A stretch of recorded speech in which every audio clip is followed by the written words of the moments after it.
Hey Nikki, this is Coach Hal at Georgia Tech. Hope all's going well with you and your family. I want to thank you for submitting your video for review and have us go over a couple things with you. I can go ahead and tell you, man, you've got a really good foundation and idea of what you're doing pitching-wise. So I think you're probably a strike thrower as it is, but I think there's a couple things we might can help you out with and point out. But again, just want to let you know for the most part, big guy, you've got a pretty solid foundation underneath you, and I think you've got a real good understanding of what's going on with you and your delivery right now. As always, let's kind of start at ground zero. We want to check out that rocker step and pivot and see how that's going. One thing I like that you do right out of the gate is you have a nice, easy rocker step. You let that weight shift back slightly with you, but it's not out of control, sort of heading out to that fence and other field back behind you. Throughout this video, I'm going to reference that fence, field, and left-handed batter's box a little bit because that's sort of the one flaw I think that can help you out as we're moving forward. But anyway, back into that pivot. Looks good. Now we're shifting you up into balance. Your balance position looks very nice, and you got up there by lifting with your quad. You didn't really do a big swing, not a swing of the gate, not a loose foot, not a kick out. So you're nice and tight with a good tight core. You've landed up here with leading with your hip pocket, that back pocket pointing to the hitter, which we talk about a lot. So that's a good thing already in that position. I'll kind of draw you a line so you can see what's going on from the start there. So notice when you get going that hip's going to be the first thing that leads. And there it goes. There's the hip, and you've got the upper body staying back nice. And again, see the hip just sort of moving forward first. And that's a great power position for you. That's a very strong position as a pitcher to be in for sure. All right.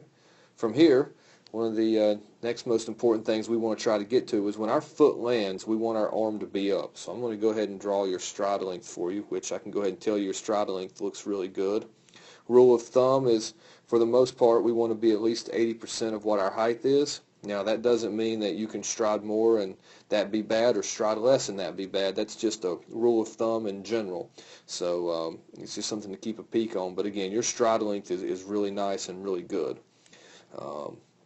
So back into balance. From here, to get to that foot down and arm up, I want you to really look at when your hands break right here compared to when your leg goes. And you want that to happen at the same time. And again, man, you've got a great understanding of this. And look, that hip and leg starts to go, and that hand automatically starts coming out of the glove. It's really good, man. You're in good sync with that movement and that positioning. All right, so now let's move you down the line. Again, you're not swinging the gate open. You're not leaking with the hips and really pulling hard to that side. You've got a good understanding of keeping closed off up until the end. And let's go, boom, that foot's down and the arm's up. We're good to go there. And then you move into your throwing position, that launch position, nicely. Right there is just a wonderful layback, so you've got good torque happening, good layback on your arm, ready to deliver a pitch. Your chest is out over top of that front knee and that quad. You've got good bend. Back here on the backside, you've got some nice toe drag from mound before your foot started coming up. That's just marvelous. And again, let's go flat back here as you're about to go into release. You've got a nice flat back. And then look at this, how much extension you get compared to that flat back, how much movement you get going. That's really, really good, man, really good. And then let's also look at your arm and how it's finishing by that left knee, kind of down through the ground. That means you're not cutting yourself off. You know, you're not cutting through the back end of the baseball. As you've got that energy going toward home plate and toward that strike zone with good movement and everything behind the baseball. And then going into your finish, you know, you're in a nice athletic position, you know, ready to field your position and not out of control. So, again, man, you've got some really good things going with you for sure as far as your delivery goes.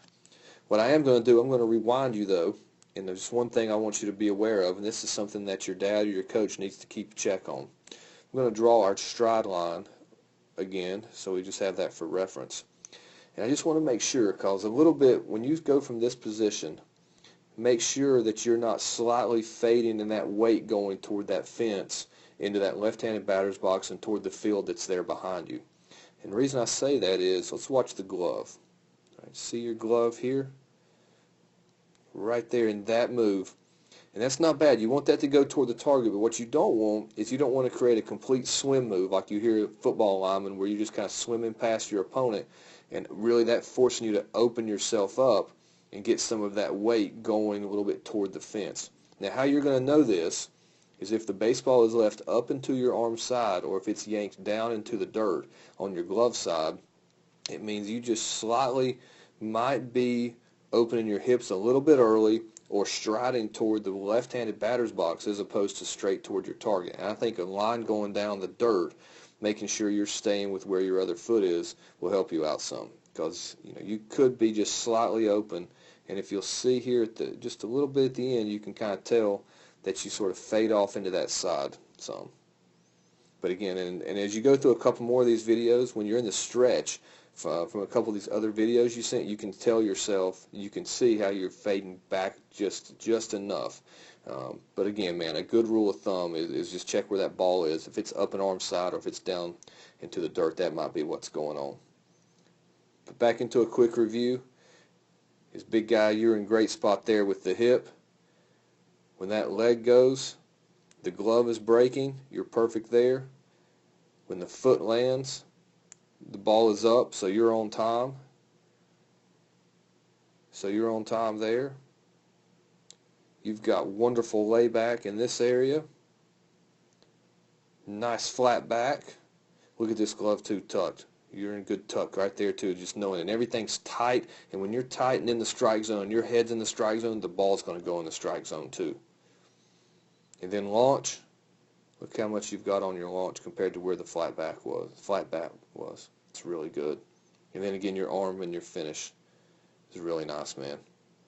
All in all, man, it's a really good job. I think you got a bright future with it. Just keep in check and make sure that weight's not slightly drifting toward that fence line or toward that left-handed batter's box.